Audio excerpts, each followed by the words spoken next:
River Road, you got me running way back home. River Road, you got me running all night long. You got me singing some canal boat song. River Road, you got me running all night long.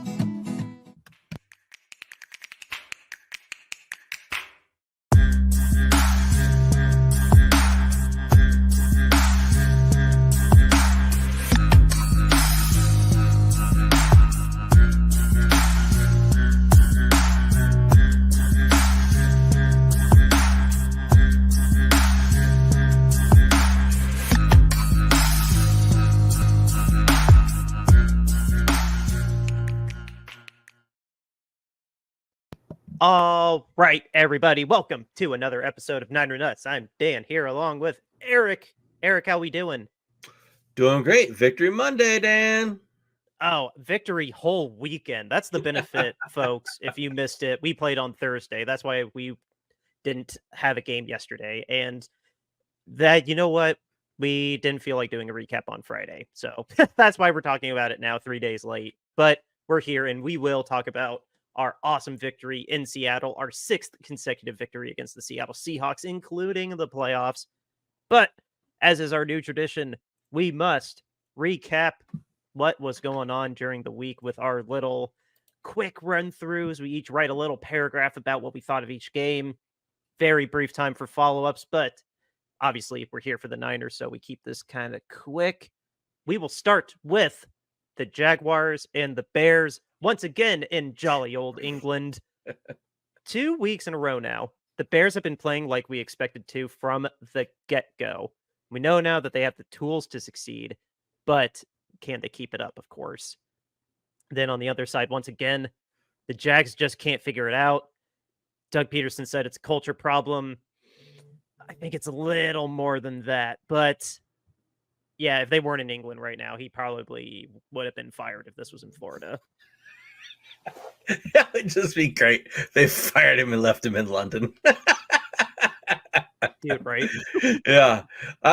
So, I mean, there's a few really bad teams in the league this season. The Jaguars are one of them. They're just terrible. They can't get out of their own way. They can't do anything right. They're really atrocious. We'll cover the other really bad teams later. Doug Peterson is right. He does have a culture problem there. Unfortunately for Doug Peterson, it's his job to fix it. And it doesn't look like he's capable of doing that. On the flip side, you have the Bears. I'm warming to the fact that the Bears might be a average team this season, but their wins this season, I know they've got 4 wins. Their wins have all come against teams that suck. They've beaten nobody that's any good so far this season. They've got the Commanders coming up this week. I think that the Commanders are going to pace them. And then the back half of the Bears schedule is absolutely murderous. So I think that the Bears could easily get to possibly 6 or 7 wins and then get stuck there as they go on a very lengthy, about 8 to 9 game losing streak on the back end of their schedule. So we'll see what happens. Yeah, it's if they can keep it up. That's how I tail ended my thoughts on it. Like, because you're right. We just got to see if they can keep it up. Because I really admire when a team trounces another team instead of just barely wins, like one game we're going to talk about in a minute. But but yeah, we just got to see. But the Bears of 2 weeks ago are gone, much like the Saints of week 1 and 2 are gone. Yeah. But the Saints are not who we're talking about next. The next game is Cardinals at Lambeau Field and the Packers. The Pack used the Cards like how I expected the 49ers to. Just a big old punching bag, just a speed bump in their road to the playoffs. They look like a wild card team like I thought they were going to be. Love looked really good. Watson, after his little hissy fit, he looked fantastic. And the Cards, on the other hand, they look like they spent more time playing COD than preparing for this game. They just got trounced, and it was embarrassing.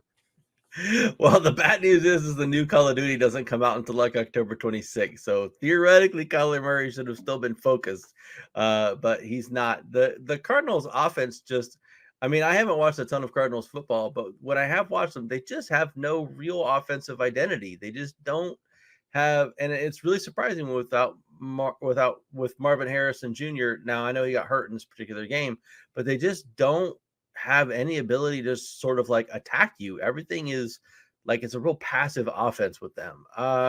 The Packers, on the other hand, they're going to go as far as Jordan Love is going to take them. He is playing really, really well this season. I'm a bit surprised. I thought he would regress some. He's got 12 touchdowns through 4 games. He's playing lights out. The running game has not really been there. Jacobs has been okay, not great.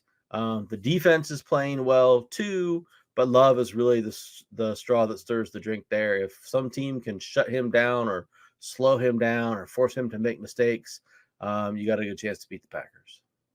Yeah, absolutely. That's a very good summation of that game. On to the Colts and the Titans out in the Music City. The Colts narrowly escaped an 0-3 start within their AFC South division, and Will Levis escaped the day without becoming a meme. Just kidding on that. I was lying there.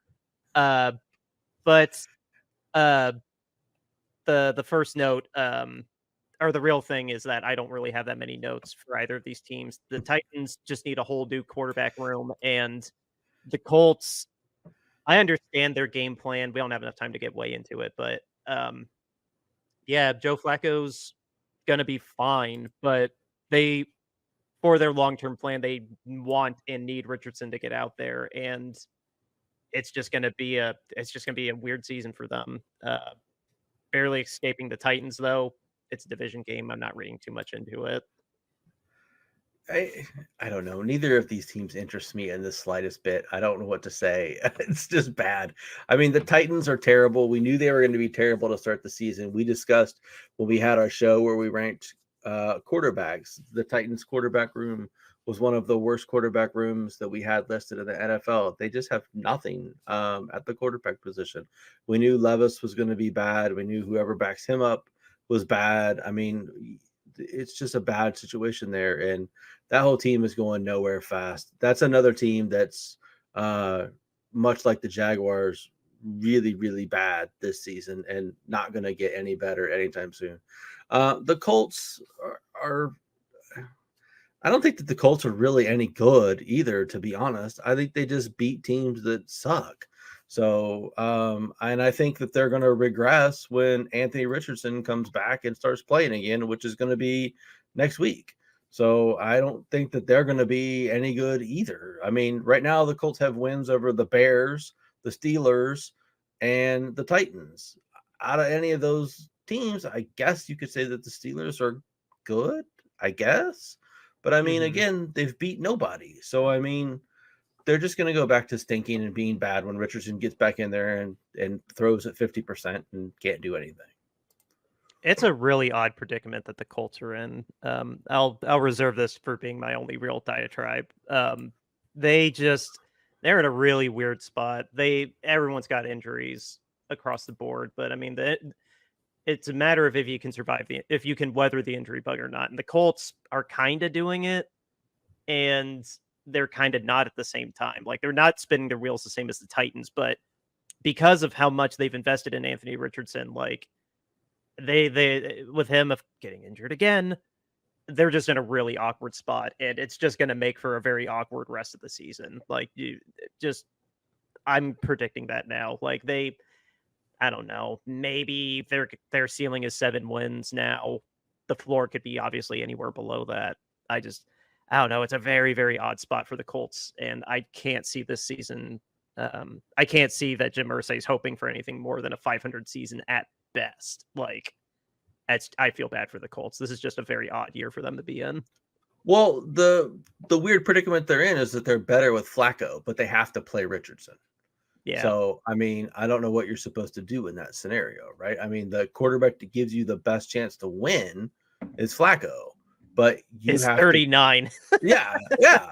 But he gives you the best chance to win, but you have to play Richardson because this is year 2, and you kind of need to figure what it's year 2, but really kind of year 1 for him because he didn't play that much last year. So you've got to get a start on figuring out what you have with him and whether he's going to be it or not, because you're going into year 3 next year. And like by the end of next year, you've got to know one way or the other, are you paying him $60 million to be your franchise quarterback or not? So you can't just sit him behind Joe Flacco because you want wins. So it's a bad predicament they have themselves in.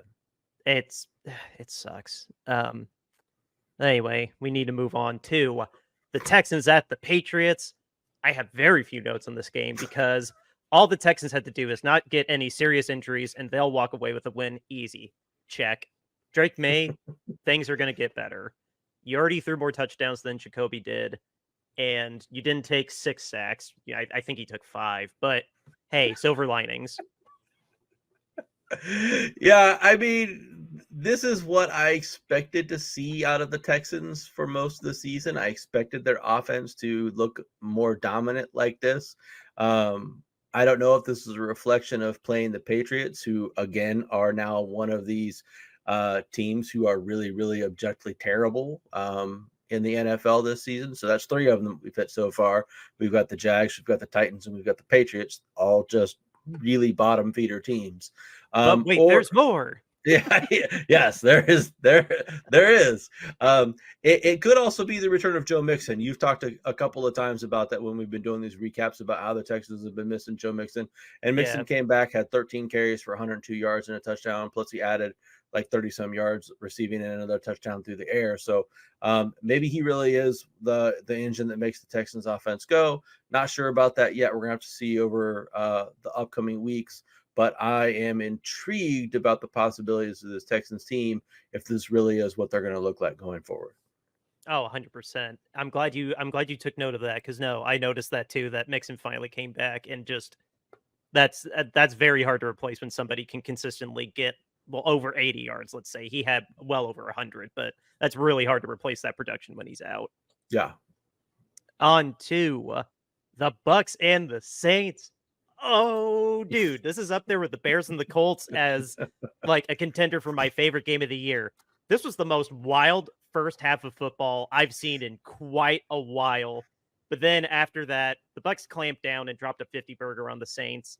Spencer Rattler honestly didn't look bad until they started throwing the kitchen sink at him with blitzes, and then he fell apart in the second half, and it got very lopsided from there. But yeah, no, this was a track meet. I did not see a track meet coming. And Baker, yeah, he threw 3 picks, but he shook the rust off and just got it done. Dropped a 50 burger on a division opponent. This game was awesome.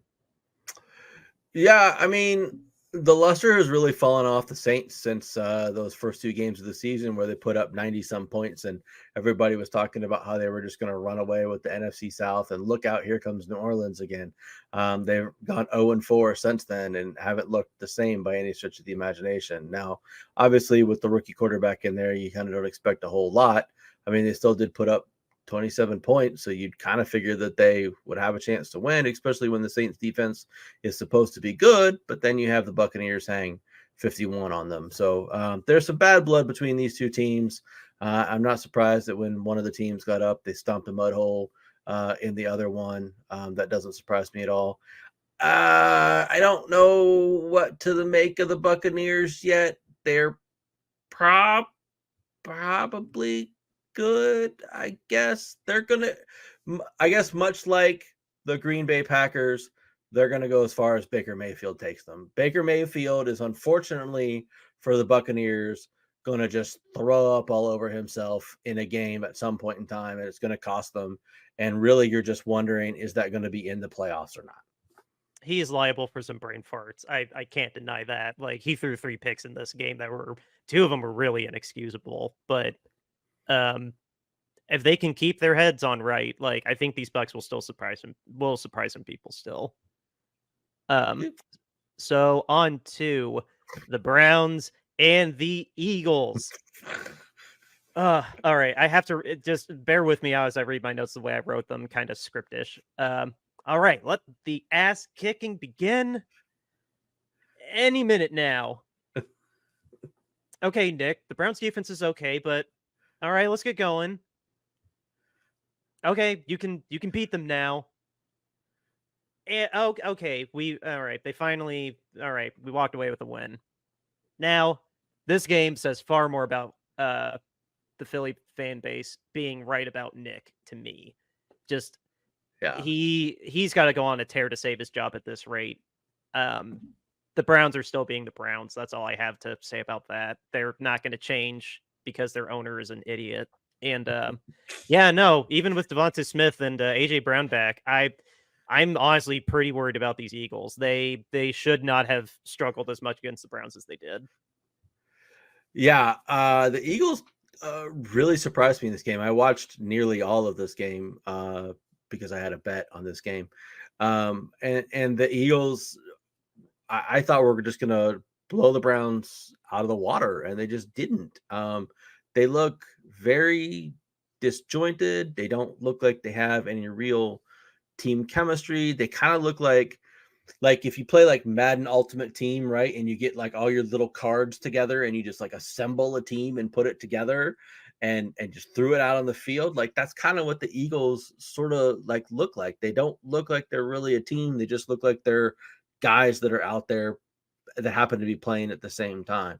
I don't know what Nick's going to do to fix that exactly, but this team's not going to go very far in its current condition, I don't think. The Browns, on the other hand, oh boy, they are epically bad. They are the fourth of the really terrible teams that are all in the AFC. They're just atrociously bad. There's a really good piece, if you want to read it, on ESPN today by Bill Barnwell, where he talks about how just epically bad Deshaun Watson is. I mean, he is having a historically terrible season. It's like the worst quarterback season in the last 15 years. This team's going nowhere fast, and I'm just intrigued to see the drama play out. They've got the Bengals next week, who they traditionally play fairly well against, but it's the first. Well, I didn't realize this was an interesting thing. I didn't realize the Browns have been on away for the last 3 weeks in a row. So next week will be the first home game that the Browns have had in 3 weeks. So I can't imagine what that crowd is going to be like and how fierce they are going to boo this team and how fierce they are going to boo And Deshaun Watson. It's against the Bengals. Yeah, and it's Oh. against the Bengals. I mean, they may boo Watson just right off the field. I mean, I don't know. And then next week after that, they have the Ravens. The Ravens are liable to hang 60 points on this Browns team. Because again, those two teams have absolutely no love between one another, and the Ravens will just stomp them into the ground. Lamar Jackson's not going to play in the fourth quarter. No, I fully expect them to switch to Winston after the Ravens game, but I guess we'll see. Yeah. Oh, dude, if we could do like a bonus Patreon episode just about how awful this Brown season is. Oh yeah, it's so bad. But speaking of the Ravens, though, keeping this moving, the Ravens and the Commanders, I'm not calling them commies because I got a lot of respect for these guys. General Daniels gave it everything he could. The Commanders did not go quietly and gave the Ravens a run for their money, even though they tied, but then never came close to leading again. Which is to say, credit to the Ravens. They looked really solid. They finally have a consistent plan of how to run share between Henry and Lamar Jackson. And Lamar still threw 300 yards in the air. Like, I'm not convinced they're not going to choke in January, but this was a very, very solid win for the Ravens. And the Commanders still have a little bit to work on, particularly on defense. But yeah, Daniels did not get his ass kicked by the Ravens. He fought them very, very well, I thought. Yeah, I think this game says a lot about both teams, really. I mean, I think to your point, I think this is a lot about the Commanders in the sense that they really played the Ravens well. They hung in there well. Daniels played good, and this Commanders team didn't fade away from what was by far and away the biggest challenge that they've played since they kind of got hot, right? You know, they kind of got hot there starting like in week 3 and have been really riding this wave that's crested to this opportunity. And they didn't shy away from it and came in and played a good game. And, you know, unfortunately, in this particular instance, the Ravens were just better. Right now, the Ravens are one of the teams in the AFC that we can say confidently is really, really, really good. The only other one that we've talked about today that might be really, really good is possibly the Texans. And I said we're kind of a wait and see on how the Mixon effect works on them. But I'm I can say confidently that the Ravens are really, really good. Now, are they still going to be inconsistent, like you like to say, Dan, at times? Yeah, probably. Maybe they'll get that figured out. I don't know. But at any point in time, these Ravens can be really dangerous and just pound away at you from either the air or the ground. And Lamar Jackson is annoying, and the fact that he can just be so dynamic, and the 1-2 punch that they have with Jackson and Henry, it's worked out exactly like all the pundits and all the announcers and all the coverage said it would when they signed him this offseason. So, more power to them. It's amazing. Like, I was a little worried after week 1, like in week 2, if they were gonna actually do it right. And these last 2 weeks, yeah, they have. And I'm mad. Yeah. Yeah. I mean, credit to them though. The Ravens really have looked solid. Like after that, since that 2-game losing streak, the last 4 weeks, they've looked awesome. Yeah, and I mean, quietly under the radar, Henry's having an MVP kind of season. Oh, for sure. Dude, 700 yards already and counting. Like, yeah, dude's a freaking nature. Yeah. But anyway, we need to move on to the Chargers at the Broncos. Oh, Denver, you thought you could actually come back and win after Jim Harbaugh's health scare. You thought the Chargers were going to pull a Chargers and blow a 23-point lead. I mean, they almost did, but let this be a warning to LA. You know how to not charge, so just don't let off the gas ever again, and this won't happen. Yeah, this game's a lot like the Colts-Titans game for me. I just don't care about either of these teams because neither of them are going to be consequential as we get further into the meat of the season at any point in time, because neither of them is good enough to make the playoffs in any way, shape, or form. They're both just going to just kind of trade around getting beat or beaten by other teams. But the Chargers, I guess, are at least interesting in the sense that, Dobbins has gone there and sort of revitalized his career because he's been able to stay healthy so far this season, and he's running really well and playing very well for them. The style of play that they're implementing this season, I mean, Herbert hasn't really done anything so far this season. This is the first game I think he's thrown over 200 yards.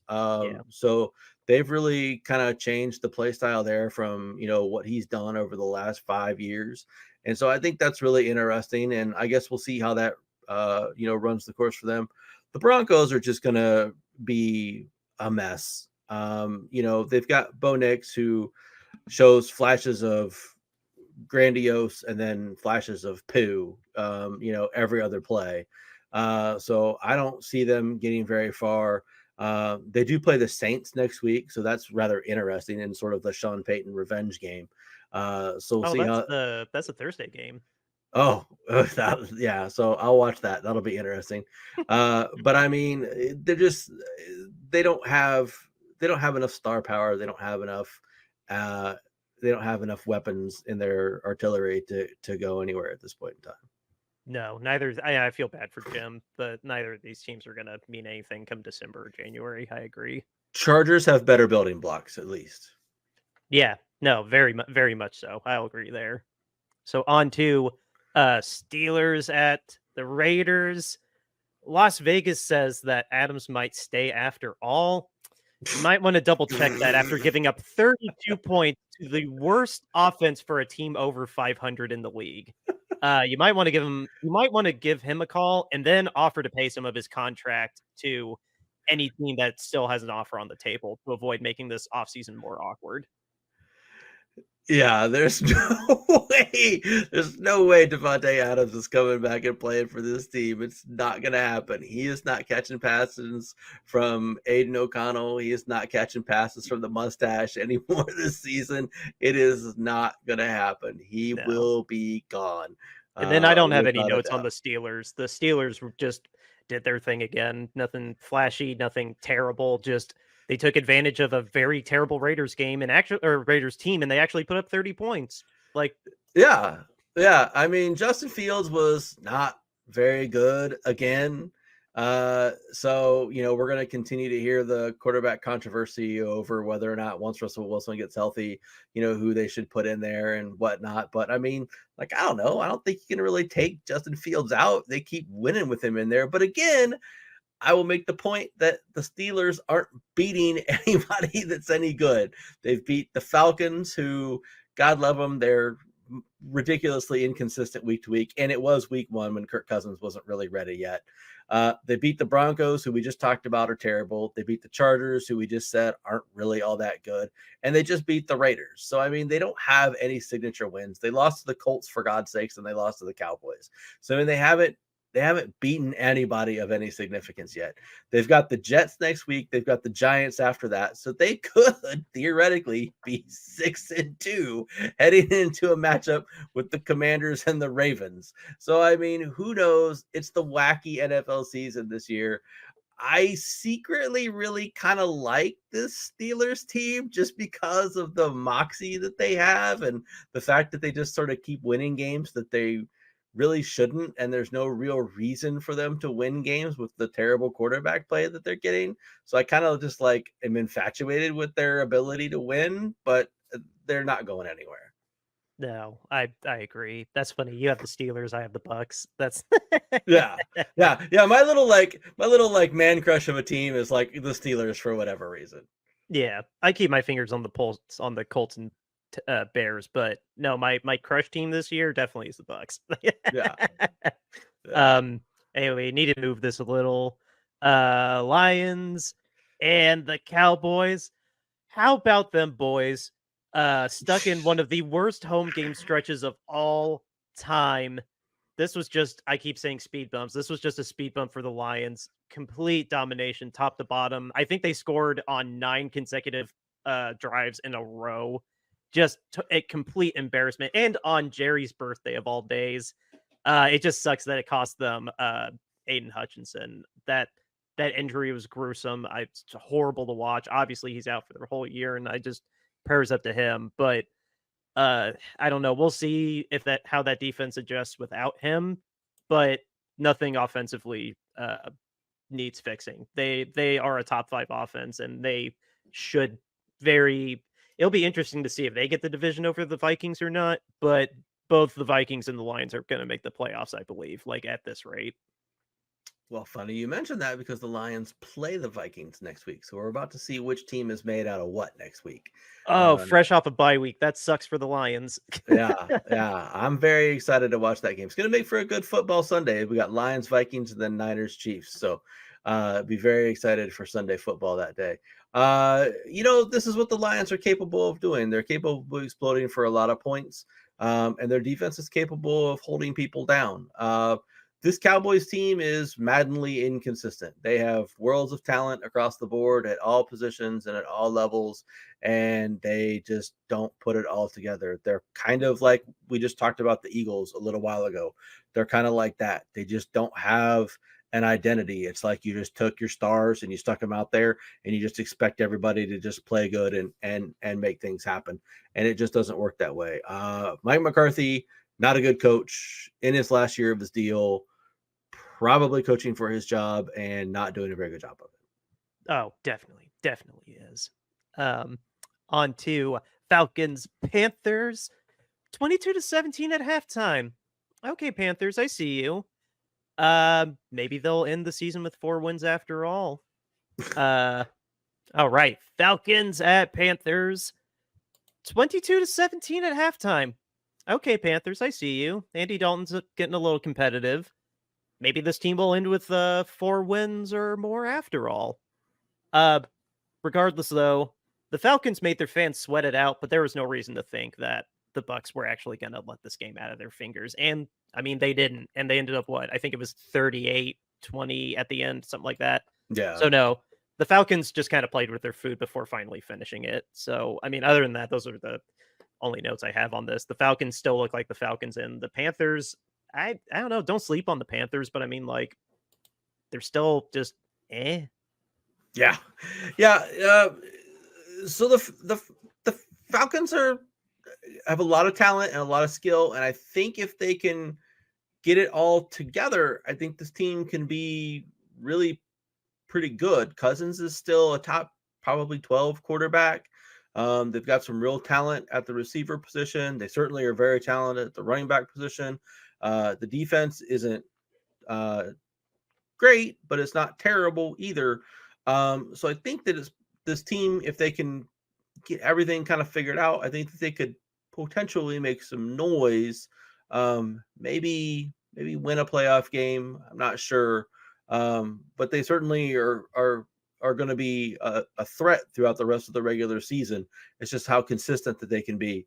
Panthers fall in that pile with the rest of the teams that are demonstrably bad, like the Jaguars and the Browns and all that stuff. They're just really terrible. Andy Dalton makes them at least marginally competitive, but they're still really, really, really bad. Yeah, good summation. I agree. And finally, the one I've honestly been looking forward to the most, I saved my somebody had to win this award for last.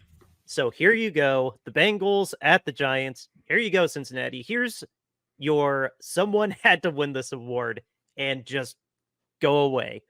I still haven't figured out if the Giants actually have a good defense or if last week's offensive performance was a fluke for the Bengals, but something's just still not right in Queen City. On the Giants, though, I do honestly feel kind of bad for them because Daniel Jones is not playing bad. I don't see a particularly bad quarterback. Like, and the defense honestly doesn't look that bad on tape. I'm not inspired enough to do a all 22 deep dive on them, but the Giants for a lot of this game looked like the better team, and I'm very worried about the Bengals. Like, this should have been an easier win, kind of like the Eagles over the Browns. So with that is our week 6 recap, and now the real game that mattered for all of us. The 49ers went to Seattle on Thursday Night Football and came out with a win. A very commanding win, 36-24 over those Seahawks. Excuse me. Brock Purdy went back to his old ways, had a 129 quarterback rating, 3 touchdowns, 255, and he ran around for almost 5 yards a carry. And speaking of our running game, Isaac Guerrero, sure, most of them came on a 76-yard run at the end. That should have been a touchdown, but he nearly had 10 carries for 100 yards for a 10 average carry. Jordan Mason, he did sprain his shoulder, which who knows how much higher these numbers would have gone, but he did end the day with 9 for 73. And we even got Patrick Taylor. We have so much depth at running back. It's ridiculous. Passing game, didn't quite need the passing game as much, but we made the most of it again. Look at this, spreading the ball around, leaning mostly on Kittle, and then Debo got the big breakout 76-yard touchdown. George Kittle had 2 of his own.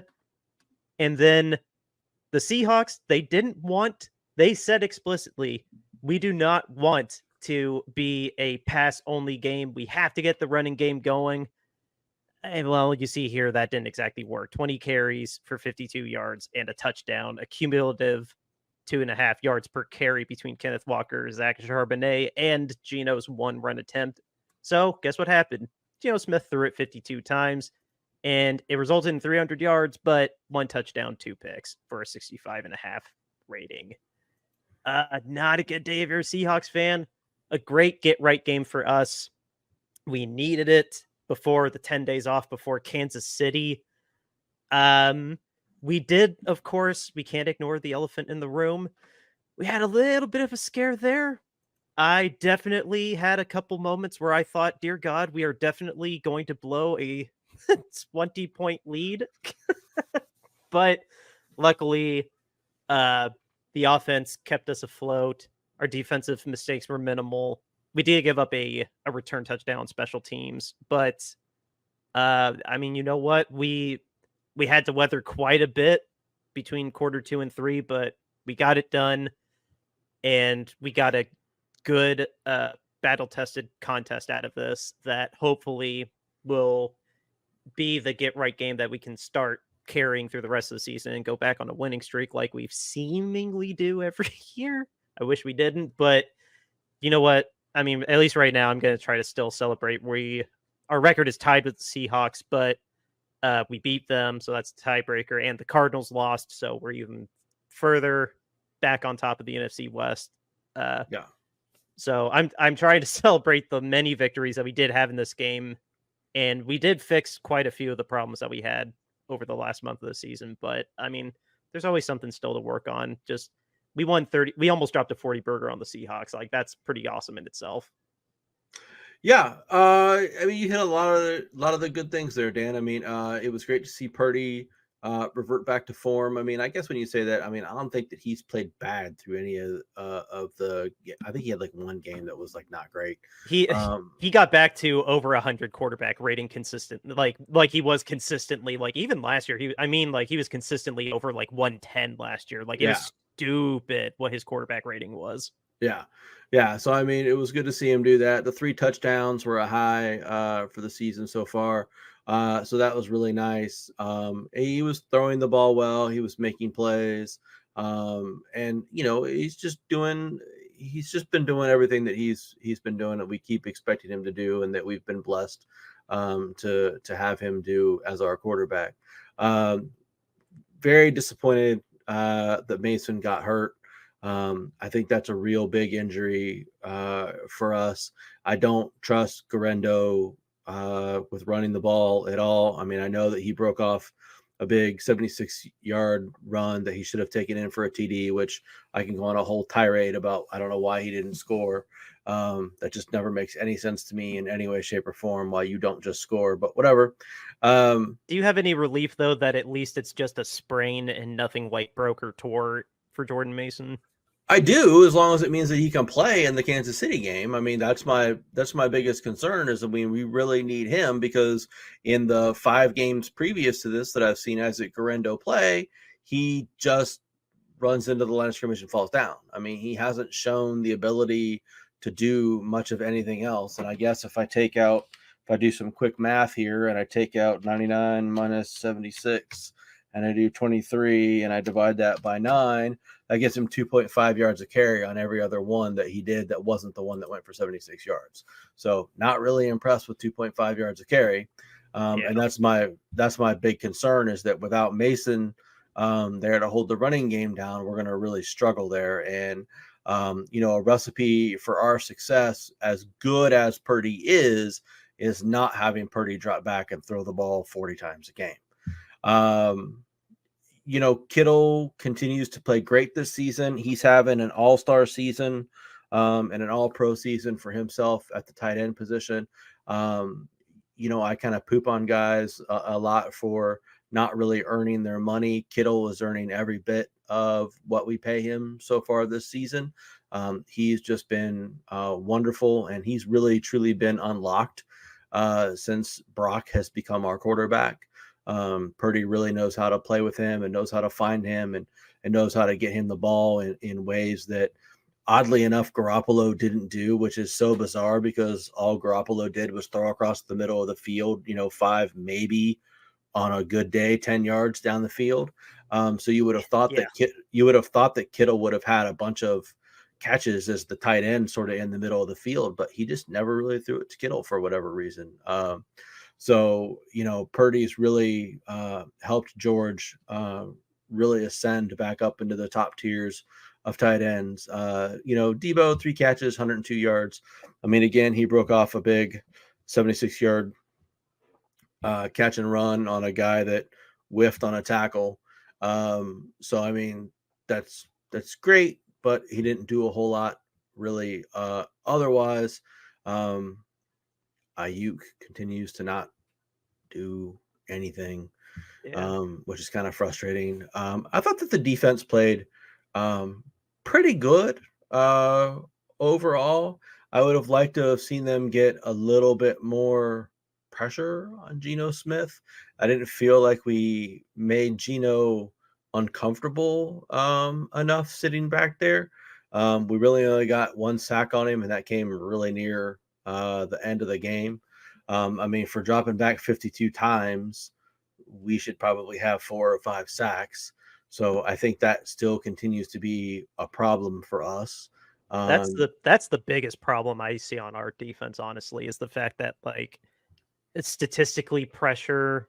Like, yeah, we can generate a lot of pressure, but it doesn't really pass the eye test. Like I can tell that Gino here and there was uncomfortable, but like not nearly as much as somebody that, like you said, dropping back 52 times and only got truly hit once. Yeah, Like that's so bizarre to me. Like, yeah. but one good thing about the defense, though, if you were, oh, sorry for hijacking, if you would All right, highlight fine. them, but um, man, we had some injuries happen in this game, but our depth on defense really got tested today with somebody that likes to pass that much with Tyler Lockett and Smith and Jigba and DK Metcalf. Hmm. And look at what we did to them. Like the young guys in the back. I'm talking about the back seven. Yeah, Uh, we Lockett only caught 4 of his 8 targets. DK Metcalf only caught 3 of his 11 targets. Smith and Jigba was and Noah Fant were the hardest ones for us to catch. And they yeah, were just guys that were primarily working in the middle. So Charvarius Ward being a surprise out. Renardo Green had to step in. He got his first career interception. Malik Mustafa got the start because he's better than Odom, frankly. And yeah. but then he got hurt and Odom came back in and Odom made a couple plays, but not before Mustafa had his own pick as well. Like we got really, really tested in the backfield. Like because Demo, we just keep on the inside because he basically only plays on the inside because so many people use 3 wide sets. And they did awesome. I was really impressed with our secondary this week. Yeah, no, I was gonna move over and touch on that. I mean, Demo did a great job on shutting down their wideouts. I know he locked down Metcalf and he threw a bunch of shade on Metcalf on Instagram and online videos and stuff like that. So good for him there. The other guys stepped up too, like you just mentioned. Like Green played really well, and how you say the other guy's name, the safety Mustafa. Yeah, our cornerbacks, yeah, Malik Mustafa and Jair Brown were the safeties, Yeah, and then the 2 outside corners were Isaac Yadam and Bernardo Green and Demo in the slot. yeah, They and all as you can tell, except Yadam is the oldest one. Everyone else is still on their rookie contracts. right, yeah, and yeah, Mustafa played really well out there as well. I mean, we talked on the preview show about how we both thought that Seattle was going to really try and attack our defense through the air, which I guess was contrary to what Seattle's game plan actually was supposed to be, but turned out to be what their game plan actually was, since Geno Smith threw it 52 times. And our What defense, that's why. yeah, That's why. yeah, yeah. But to your point, our defense held up, even though we had the young guys in there. We talked a lot about, were the safeties going to be able to match up and cover when they took some deep shots. We knew Lockett was going to go run down the middle of the field. We knew Metcalf was going to go deep. We knew Njigba was going to run a bunch of underneath stuff. I mean, we knew all of that stuff was going to happen and was going to come. It was just a matter of if they were going to be able to hold up. And they really did a really good job against all of that stuff. And so that was a big game out of them, and very impressive across the whole secondary, like you said. Yeah, I'll give Odom a little slide this time. I thought he was particularly bad, but he made a handful of really good tackles. I noticed him getting called out by Al Michaels, who actually enjoyed watching this game. I was glad that Al Michaels didn't hate life while watching this game like he Yeah, has before. yeah, I noticed that too, because you'd bagged on him in the preview show, and I was like listening to him. I was like, Al seems pretty engaged for this game, actually. Yeah, no, I'm glad we were able to give him a good game because it's not hard to Google highlights of him just hating being at Amazon, and it's so funny when that happens. Yeah, well, he'll probably have that this Thursday with the Broncos and the Saints. So there you go. Oh, I kind of want to.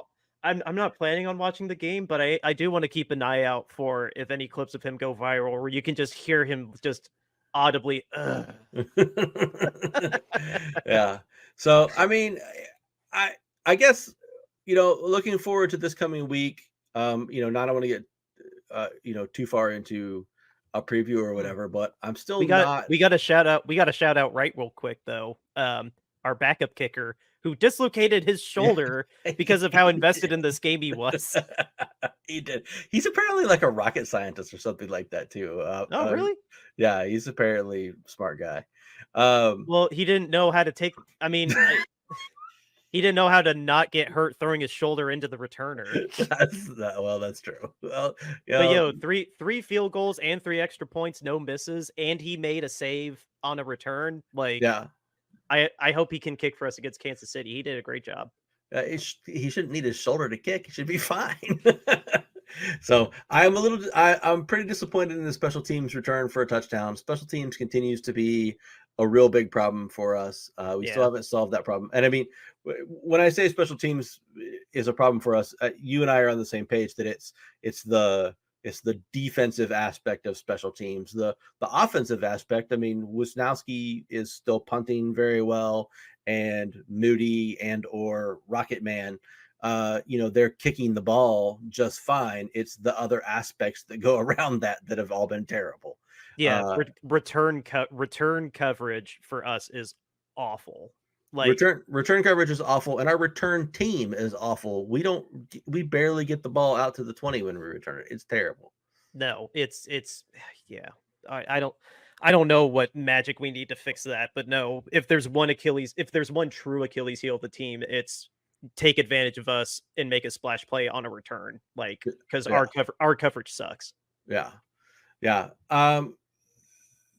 I guess my big takeaway from this is that I still don't know if we're really good. I talked a lot about like the Bucks and how they were like, they might be like a pretty good average team, and the Falcons might be a pretty good average team, and a couple of the other teams in there might be like pretty good average teams. And I'm not so sure that we're just not a pretty good average team yet. I don't like being skeptical because I love this team, and I mean, with everything that I have, I'm a 49ers fan, tried and true, but I just haven't seen anything yet that convinces me that this team is in the upper echelon yet and ready to win a Super Bowl. So I'm very intrigued to see how this matchup goes with the Chiefs this week and what we get Sunday night, or Sunday afternoon, I guess, and how this game goes, because I think that goes a long way to saying what kind of season this really is going to be. I mean, if they come out and they play a really close game versus the Chiefs, whether they win or they lose, I mean, I'll be mad if they lose, but as long as it's a close game, like, I'll be okay with it, I guess, because I believe the Chiefs are great. And that'll tell me that this team is there. They just wasn't their day, right? But if they get just walloped by the Chiefs, I'm going to be really worried about where this team can actually get this season, because I don't think I think Christian McCaffrey is coming back at some point in time, but I don't think he's saving this team. So I think this team is ceiling is kind of whatever it is now, maybe a little bit higher, because I don't think the drop off from Mason to McCaffrey is that terribly far. So I'm curious to see where we really stack up against this team this coming week. Yeah, no, it's definitely gonna be the Tom Brady and Kevin game of the week for sure. Yeah. But I don't know. I know we need a wrap. But I guess for me, honestly, if we can fix the red zone problem, I think we are a good team. I really do. And I think the energy we would get that would spread across at least the defense. I don't know about the special teams per se, but if we can just fix the red zone problem, we would be knocking on the door of being a great team. Yeah. When it's beyond the 20, we can carve it up. If we can finally fix that stupid red zone problem, we'd be knocking on the door of being a great team again. Our defense is good enough. Like, that sounds more negative than I mean it. Our defense is good. I think we do have a solid defense, and I think we have good depth. Like, that got tested this week against, it was Seattle, but I think our defense knows how to hold its own, bend don't break. It's just we gotta actually score 7 instead of 3 on offense. Yeah. And then I think we can be considered up in that upper echelon again. Like, in Kansas City is going to be a great test because we're going to have to score touchdowns to beat them because Mahomes just is made of magic. Yeah. And I don't know. It's going to be tough. I don't want to say explicitly we're going to lose or we're going to win. I will take coach speak and say it'll be tough. Yeah. Well, I mean, we went 3 for 5 in the red zone in this particular game, which was a good effort, and certainly better than we have been doing. We didn't turn the ball over at all. That's also really good and an improvement over the past couple of weeks as well. So, I mean, I think you're spot on. I think we've got to convert at something around, I don't know, 50, 60% probably in the red zone on a consistent basis, and especially against the Chiefs, if we want to have a real shot to win. Yeah, absolutely. Well, I think with that, this has been a fun recap, and we got to thank our sponsor, RoyalRetros.com, for being with us going on year 2. What is RoyalRetros.com, though? It is your go-to place to get yourself an authentic throwback jersey, whether you're a football fan or a fan of one of the 4 major other sports in this country. Royal Retros has you covered. Bay Area fans, go check out the Candlestick Collection. It's curated with you in mind. And when you find something you like, you just use the promo code Shady Sports to get yourself 10% off of your entire order. Again, it's promo code Shady Sports, and that will get you 10% off of your order at RoyalRetros.com. Go to RoyalRetros.com, help us out, help Shady Sports Network out, and get yourself an authentic throwback jersey today. We also are selling t-shirts. We're selling t-shirts to help out Mountain Comprehensive Care Center. It is a women's shelter in Kentucky. And we've been inspired to do this 2 years ago with Daniel Snyder, and it's carried over now to just owners are still acting not as somebody with the title owner should. So without getting too bogged down into the whatnot antics that they do, we want to hold them to the same standards that the players are. So that's why we started owner standards over player standards, hashtag owner accountability, and to put our money where our mouth is. We are selling these shirts, and all the proceeds, again, from these shirts will go to Mountain Comprehensive Care Center in Kentucky. The first shirt here just has our owner standards over player standards, owner accountability hashtag on it. It's got the most variety of colors. You can pick a t-shirt, long sleeve, a hoodie, or a crew neck, all the sizes that you could ever imagine. Pricing starting at $22.99. The next shirt is our cover art, whether you're watching us on a podcast platform or on YouTube. You can rock our shirts cover art for yourself. Again, pricing starting at $22.99.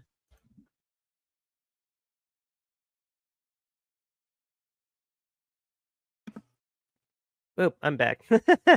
The alternate show logo art here. It's the Niner Nuts with the goalposts and the peanuts. Pricing again starting at $22.99. James did get this shirt, and it is wonderful quality. We can verify that ourselves. Bonfire does a great job with these shirts, and you can get yourself one of these too. And then our last shirt is our mascot, a peanut, eating a bowl of peanuts, wearing 3D glasses for whatever reason, patiently waiting for our game, our Super Bowl rematch against the Kansas City Chiefs at 4:00 on Fox. And yeah, again, the links to our Bonfire store, and if you want information about Mountain Comprehensive Care Center, is in the show notes in the description of this episode. So with that, I guess for the news, well, we're taping this 20 minutes before kickoff of the Bills and the Jets. So it'll be interesting to see how that goes out. If Aaron Rodgers can take back the division, or if Josh Allen can finally get the Bills together. But I don't know. I just want to say shout out to Aiden Hutchinson and just Godspeed with that rehab. He had to get a rod put in his leg, and just obviously he's out for the year, and that just sucks for Detroit. My heart goes out to his family and all those fans. That's a particularly nasty injury to get, and I just feel awful for him. Yeah, I mean, he's by all means seemed like a really good player and a wholesome guy, and you certainly don't like to see anybody's leg get snapped like that and spin around like a little top on the end of his leg. So yeah, I told you don't look for the video. I told you I'm not compelling you to watch the video because it was horrendous. Yeah, so I mean, I don't want to see anybody get hurt like that. It'll be interesting to see how that really impacts the Lions defense going forward, because he was obviously the leading candidate for Defensive Player of the Year at this point. Yeah, 100%. So just shout out to him. We will be back on Friday with another Week 7 parlay, and we'll actually get to make it a little bit more intricate than last week. We had to do that one a little early for Thursday Night Football, but yeah, Friday we will be back for our parlay, and we'll have our last little prayer before we play the Chiefs and have a Super Bowl rematch. So with that, guys, happy Victory Monday. Outro music by Justin Muth, River Road. And yeah, we'll be back on Friday. Let's go Guardians.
River Road, you got me running way back home. River Road, you got me running all night long.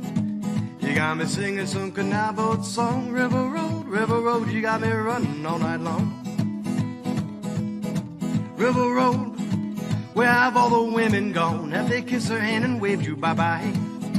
Have they thought about crossing your double yellow lines? River Road, they love the way